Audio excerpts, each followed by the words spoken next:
அனைவருக்கும் முதற்கண் வணக்கம். நான் தான் செந்தமிழ் கவிஞர் கவி சக்கரவர்த்தி கம்பர்.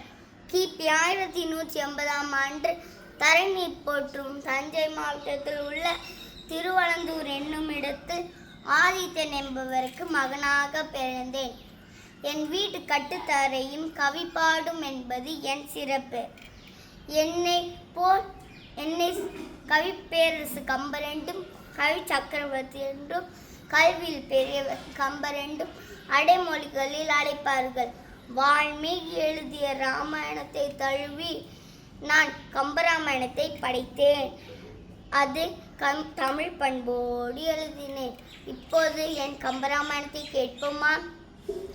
மண் சுழண்டது மால் வரை சுழண்டது முதியோ என் சுழண்டது சுழண்ட எரிக்கடல் ஏழும் வீண் சுழண்டது வேதமும் சுழண்டது விரினன் கண் சுழண்டது சுழண்டது கதிரோடு மதியம் வெய்யோன் ஒளி தன்மேனில் விரிசோதில் மறைய பொய்யோ எனும் இடையானோடு போனான் மையோ மரகதமோ மறிக்கடலோ மழைமுகிலோ ஐயோ இவன் வடிவென்பது ஓ அழியா அழகுடையா என்பது என் பாடல்.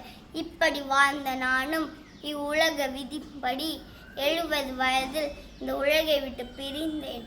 நான் மறைந்தாலும் என்னுடைய படைப்புகள் இன்றும் என்றும் மறையாமல் நிலைத்திருக்கும். வாழ்க தமிழ், வளர்க என் புகழ். நன்றி.